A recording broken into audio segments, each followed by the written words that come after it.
Welcome back to When Hits the Fan. I am Mr. Opinion, joined by my co-host, Roscoe. Roscoe! What's going on, people? What's happening, man? I'm in the building. Hey, it's good to have you. This weekly broadcast is one of the highlights so far. We're on episode 5, coming live. You got it. Man, we still working on that mic to get the sound up to speed. But it's a little bit better. It is, and we're gonna keep getting better and better step by step as we go. Now, tell me about what's on your mind. What's going on with you? You know how you had your little kids and they go to daycare and then they come home wiping their nose and, they want to jump on you and stuff. I'm like, you don't want to push your kid down and go in the corner, but, you embrace them and you hug them. The next thing you know, you got little kid germs. Kid germs is dangerous, man. You know how that goes, man. So, I'm struggling a little bit right now, but I'm glad I'm here. Hey, we glad to have you. What do I see? What's the cup? What you got there? These my Goldern Girls. You know what I'm saying? I stay golden all the time. You know what I'm saying? That is hilarious. That is hilarious. I got my little sippy teacup. Got my little. No, man. You gotta stay golden, baby. Goldern Girls, man. Blanche and the crew. Rose them, man. But you know what's so funny though? I remember watching that show with my grandma back in the day. It used to come on NBC. I think it was NBC. Yeah, I'm pretty sure it was NBC. I don't know the station. All I know it used to come on. Oh, it was CBS in Miami. Whatever one it was on, man. Sophia was my girl because she kept it real. She was the thug of the crew. You know what I'm saying? Blanche was off the chain, you know what I'm saying? You know what Blanche was doing around there. Hey, listen. That's how she kept the bills paid. But it was a hell of a show, man. Yeah, no. Young black men to be watching the Goldern Girls. Shoot, young. We was kids. That's what I'm saying. Like, we were sitting there watching it like we knew what was going on. You know what I'm saying? And understood a lot of the meta humor. It was great. Yeah.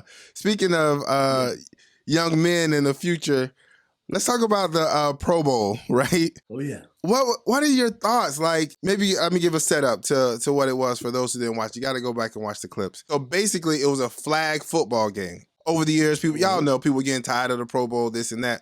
But I want to get your thoughts on watching the Pro Bowl as a flag football kind of event. Well, I kind of dug it because it was way, way better than what they did before. Because basically the Pro Bowl turned into touch football when they was, trying to pretend like they were playing football. But I like the flag because it was different to the eye and it was more into it. You know what I'm saying? It was, you can see they was having fun. You know? And all the different events that was going on.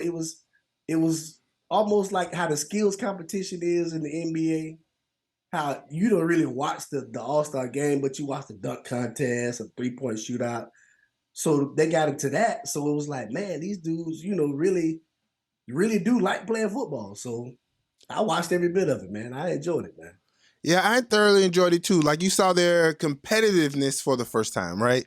Or a competitive spirit and competitive nature in the the Pro Bowl. And that was the first time we got to saw a competitive match where they're actually competing instead of worrying about how to not compete and compete at the same time, which is weird.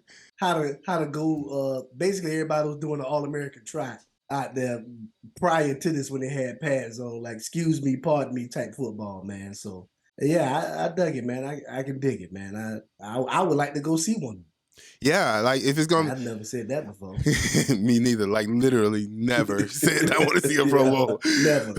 But I want to go to the Pro Bowl.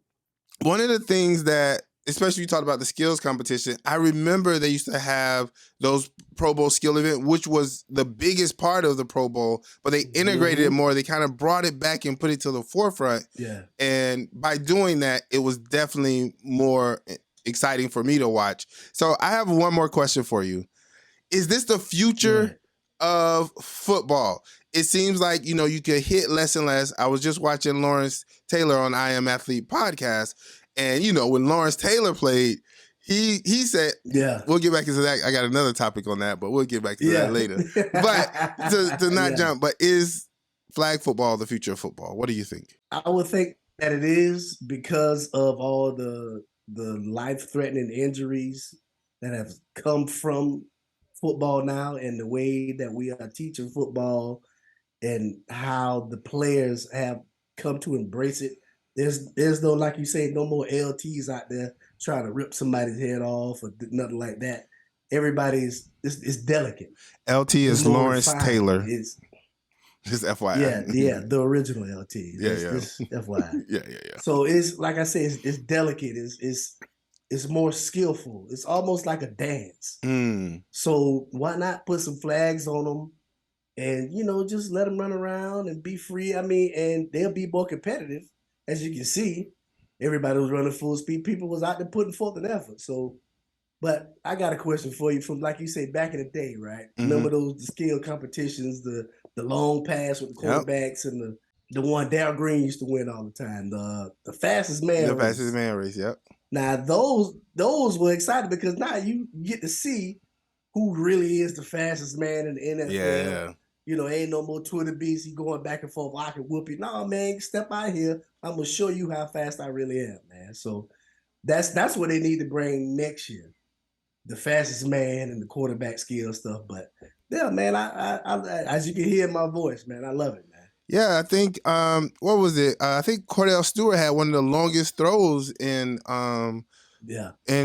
history, because we get to know that information, and that's just like, it's just more exciting. I definitely agree. And it's not just the fact that it's competitive, but people will watch, right? Flag football leagues are growing around the country. Tampa, Florida, where we're from, has some of the best women's or girls flag football, and on the high school level in the country is being infiltrated or filtered down into the colleges in terms of college scholarships for flag football, and just the interest, like I said, for people all over the world. It's almost becoming the new softball leagues, because that's how high the interest is in flag football. Yeah, and it's great, especially for the girls that love football, but they're not that physical. Not trying to diminish, because there is some girls out there that take your head off, but they can get out there on that field and they can show their skills. You know what I'm saying? And it's good to watch. I mean, they can play ball. They bust move. I used to coach girls flag football, so I understand. In full disclosure, we both coach. I coached at King High School. I coached girls flag football, and you coach boys flag football on the middle school level. Yeah. So it's not just girls that are playing it. So speaking of great sports, the greatest sport to some, probably to us, the Super Bowl is coming up. Yeah. So we talked about the games last week. We have the matchups. Kansas City Chiefs, your favorite team, versus the Philadelphia Eagles, also one of your favorite teams. Not even close. All right, so the sickness has Roscoe losing his mind with the Cacans. All right, I want to ask you the question: what matchup do you want to see in this Super Bowl? I want to see Kansas City's O-line. Can they hold up against the Philadelphia defense, man? Because Philadelphia's been on it, and they've been putting their players in positions to win. So that is the one matchup I would love to see go down, man. How about yourself? What matchup you want to see? Man, it's so funny that you can tell we're old school football players, because I want to, it started in the trenches. That's where the game is played. Yeah, all day. So I definitely want to see Chris Jones, potential NFL Defensive Player of the Year, the defensive tackle for Kansas City, versus the offensive line of the Philadelphia Eagles, who's been dominant, who's been able to run the ball against any and everybody. And put up big, crazy numbers, and even protect Jalen Hurts, who's an athletic quarterback, just enough so he can get the ball off to his wide receivers. So that is the matchup that I want to see. Who's going to prevail on those fronts So it's similar to you, but I'm more interested in Chris Jones because can he take that next step in terms of winning the Super Bowl as the man? I would think that he can, and here's why. Because they have as the Seattle Seahawks said, they have a 12th man on the field. The referees are really going to help out the Kansas City Chiefs because they really like to help out the Kansas City Chiefs all the time. Time out. Every time we talk about NFL, there you go, talking about the referees, this and that. You know, like, can we talk about the game? We can, and they are part of the game. They are part of, I don't care because you used to be a ref. I'm talking about you too. I'm just saying, you know what y'all do. Y'all know how much money y'all take under the table. You know you have your favorite team out there. Don't do that. Y'all talking about the script. I done seen the script. Excuse me. Well, that's a different conversation. Maybe we can have the script conversation. Okay. All right. Arian Foster. Maybe we go back into the script conversation later. But I just want to say, for emphatically and without a doubt, I called the game down the middle, and like most officials do. But we could go back into a deeper conversation about is the NFL scripted? Maybe that's a great conversation for the off weeks into the story. I will show you my scripts for Madden. I would argue that I'm the king of scripts and Madden and programming. But yes, you are. But that's a different conversation too. You know, we got all these sidetracks. Let's stay on point. Speaking of staying on point and staying on topic, we have two dynamic. Well, before we get into that, let's talk about our predictions, right? We talked about the matchups we want to see. Let's get into the predictions. So I'm going to lay it out plain because it's the Kansas City Chiefs versus the Eagles. Who do you believe will win and why? Because I'm going to hold you to this now. I'm going to hold you to this. So think carefully because we're going to come back next week and you better be right. I'm going to be right regardless. Yes. But no. You already know who I'm going with, who I'm going to choose. Yes. I'm picking the Eagles, man. I can't ever in my life choose the Chiefs to win anything. You hear me? But the Eagles, I say the Eagles are going to beat them because they're a more complete team, man. They have the defense to hold up, and their offense is clicking. Like you said, they got the running game, they got receivers, man. It's just the Eagles' time, man. That's all. Remember, I told you last week I have a lot of faith in Joe Burrow, and I don't think I was wrong in that faith in Joe Burrow, especially considering how the game went down.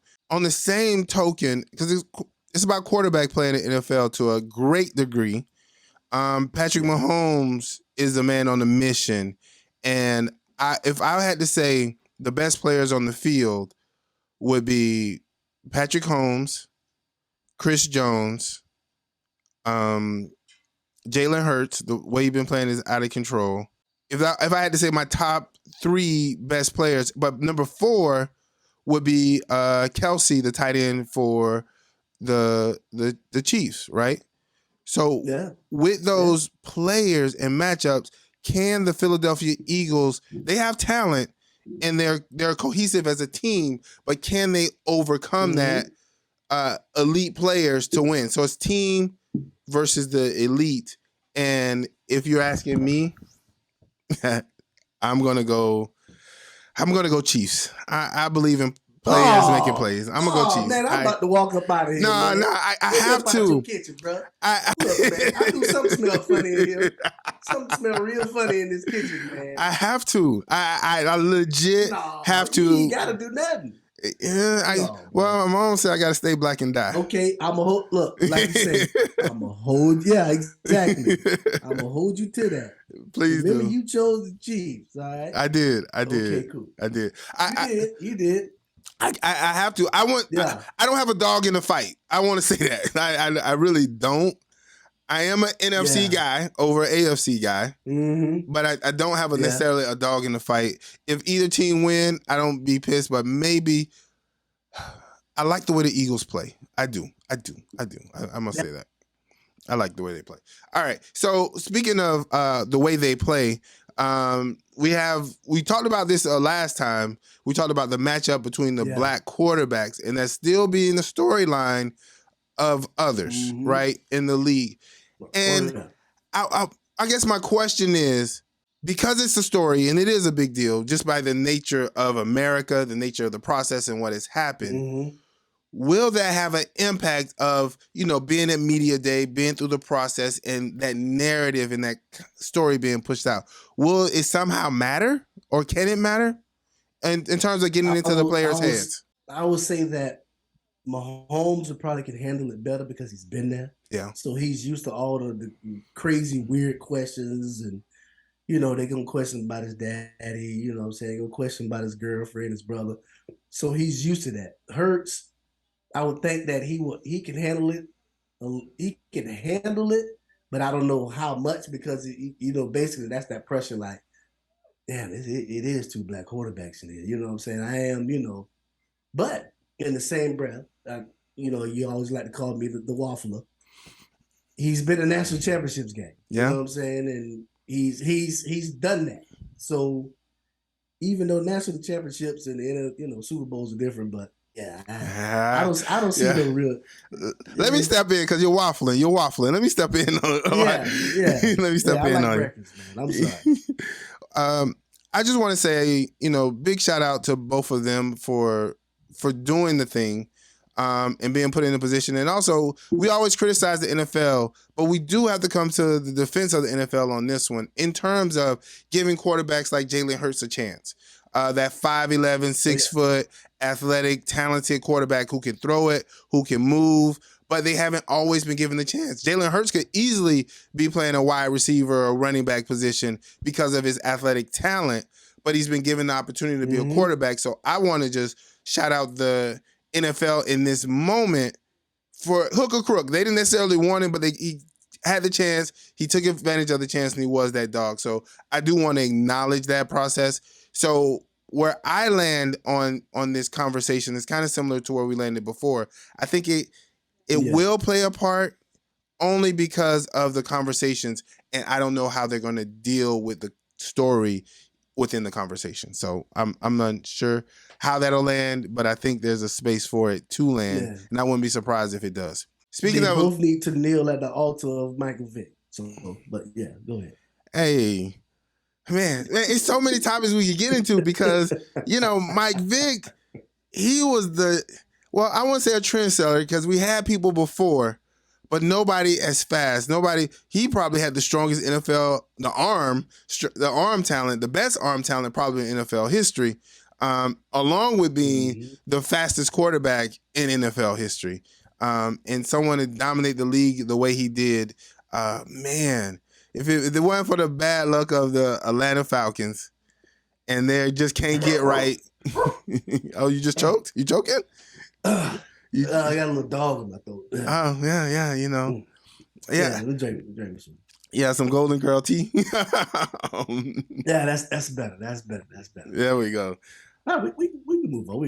All right. So speaking of moving on, speaking of landing, the trade, Kyrie Irving. Oh man, moved from the Brooklyn Nets to the Dallas Mavericks in a blockbuster trade. I don't even care who went the other way, even though some people are saying blah, blah, blah. They, let's focus on Kyrie part of this story. I mean, I don't care. I care about what happened to Kyrie Irving. Speaking of someone who went through a lot of controversy as a black man who, shared a video and, it was a lot of controversy around that kind of led to this trade, especially around contract renewals. Where do you land on this trade from a basketball standpoint? Will it make a difference? I would say it would make a difference because Kyrie is used to playing with another superstar, like how he played with LeBron James, because Luka Doncic is a superstar. And it will benefit the Mavs so wholeheartedly. And Kyrie is a ball player, you know what I'm saying? And once he's happy, he can pretty much do whatever he wants to on that court, man. One of the things that I like about that really stands out about Kyrie actually loves basketball. He loves playing. He loves being out there. He's a hooper for real. And I think I told people this before. I have a lot of faith in Kyrie as a basketball player, as a teammate, because he's that passionate about the game, right? So the Mavericks are a middle of the road team. You know what I mean? Middle of the road playoff team. They're a middle of the road playoff team. Yeah. And the question is, can Kyrie Irving, as the dominant ball player, because he'll have the ball more as the point guard, will that actually help Luka Doncic game by actually having the ball less? Because Luka Doncic, he slows down the game a lot. He plays slow. Slow. And that benefits him. It benefits him, but does it benefit the team? It benefits him to the point to where, he can see it better and he can see your positioning better to where he can get a better shot off on you. You know what I'm saying? It doesn't benefit his team, as you can clearly see, because like you said, they're a middle of the road playoff team. So all you got to do is just isolate him, and then what the rest of y'all gonna do? It becomes the Dirk Nowitzki effect again, which is coincidental in Dallas. So that's how I see it. Man, now that we're in this conversation, I almost wish we would have did a watch along to the tonight is Kyrie Irving first game against the Clippers in Dallas. As you read this, the Mavericks are up 79-76, a minute 53 in the third quarter.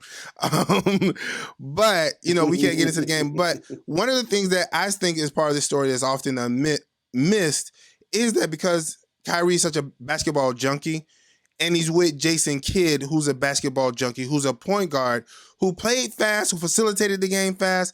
I think because Kyrie doesn't play as fast as Jason Kidd played, but I think being with Jason Kidd and the type of point guard he was can help Kyrie become a better player in terms of point guard position play. Being a ball dominant, because Kyrie Irving's ball dominant, Luka Doncic is ball dominant. But I think with Kyrie being ball dominant, I think it will facilitate more as a team and having Doncic. I don't know if I'm saying his name right. Donkey kick, You're not. whatever. It's okay. I don't care. Donkey kick. But having it's okay. We know who you talking about. Yeah. But having Luka donkey kick, Luka donkey kick. but having him not be on the ball as much, I think can help speed them up. And I know I said that before, but I think Jason Kidd is a big part of how him as a coach, who I think is a really good coach, plays in this story. All right. So do you think Kyrie Irving will generate any kind of drama in this conversation, in this story? Because his name carries weight. Go ahead. No, I was just going to say his name carries weight. So do you think there will be any fallout or repercussions because of this? I don't think so, because the owner is not like your typical owner. He enjoys this type of atmosphere. All the players that ever played for him said they love him to death. He's about his team. He'll do anything for you. He's not afraid to step out there and say, "Hey man, this is wrong, this and that," and he gonna stand up for his players. So I would think that he would fit in great down there in Dallas, man. He has somebody that's got his back and that's gonna let him be and just say, "Look, win me a championship, bro. I'll take care of everything else. I'll be the bad guy. You win me a championship, bro." Man, I'm excited for it. I can't wait to see it. Obviously, I'm not necessarily watching the game right now because we're doing this broadcast. But let's come back to this conversation, this story, and let's analyze how the first week has went when we film the broadcast next week, because I'll definitely be in tune to that. And let's stay in the association. LeBron James. LeBron. The king, baby. The king. The King James, the GOAT. The GOAT. Now I don't know what noise goat make. Goats make goats. Goat make goat cheese. I don't know what you want me to say. The curry goat. No. Well, that's a different story now.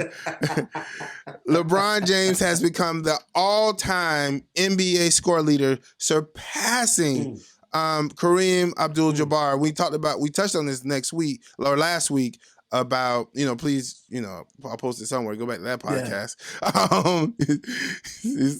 It'll be up here. It's up here. But, well, I'll put it in the description and go up and down. All right. But LeBron James surpassing him, does it finally, it's another category or it's another statistic in which we could clearly point out that LeBron James is worthy of GOATness. Now, let's go in a different direction. Now, we have LeBron James, who could be the GOAT. Normally, the conversation is Michael Jordan, right? Blah, blah, blah. Yeah, rarely is it Kareem Abdul-Jabbar, but, I don't want to get into that right now. But LeBron James versus Tom Brady. Now, when comparison, who is the more of a GOAT in their sport? Now, both say they've been protected and they're playing in the same era of the protected player. Who would you put as more of a GOAT in their specific sport? That's the question to you. I would say. Wait, he's thinking, y'all. He's thinking. Wait, hold on. I'm giving you a little bit more think time. I'm giving you a little bit more think time. I don't know if you're ready. You ready? I don't need it. I don't need it. Go with it. LeBron is more of the GOAT because he's been consistent since he's got into the league. He has been the most dominant player on every team he's been on. Without him on that team, they do not win. Without him on that team, they are not successful.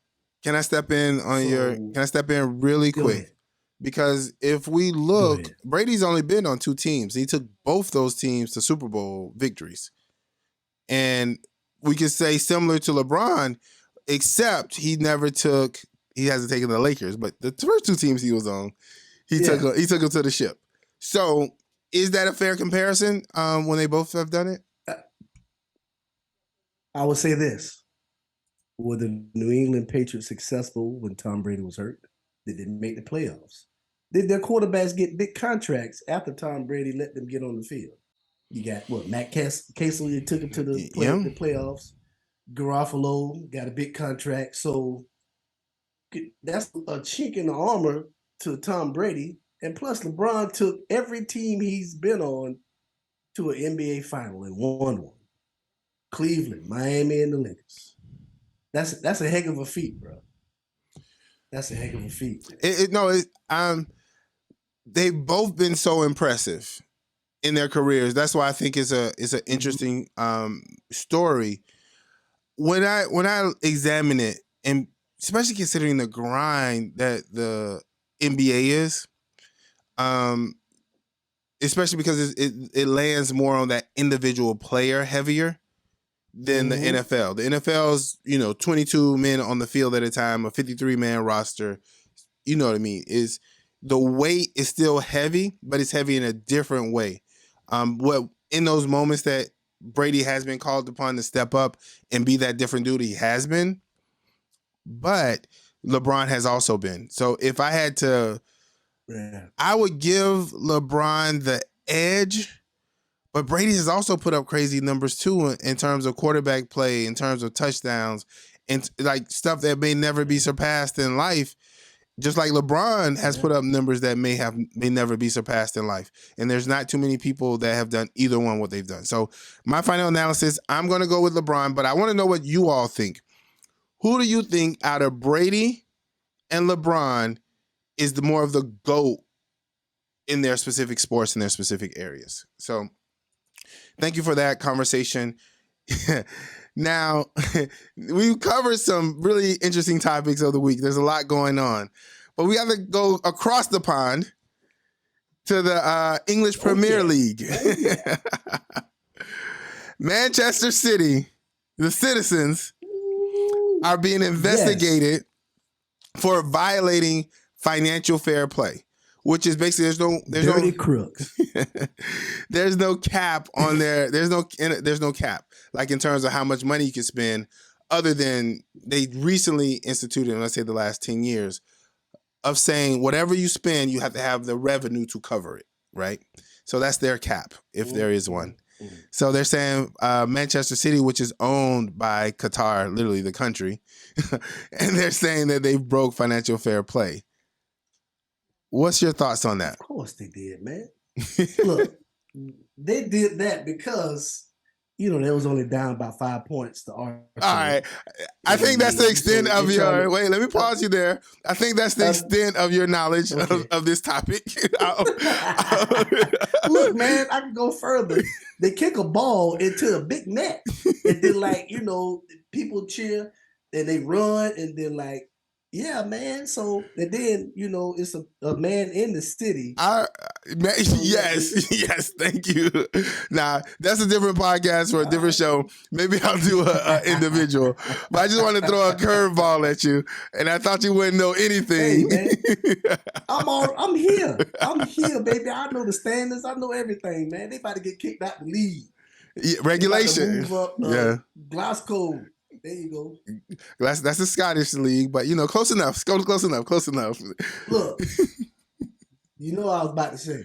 All right, we good. All right, we good. So okay. All right. Now it's been Roscoe, I must say it's been a great podcast. I thoroughly enjoyed it, and I want to wrap up by saying a good time. Don't care who has it. If you can't be good at it.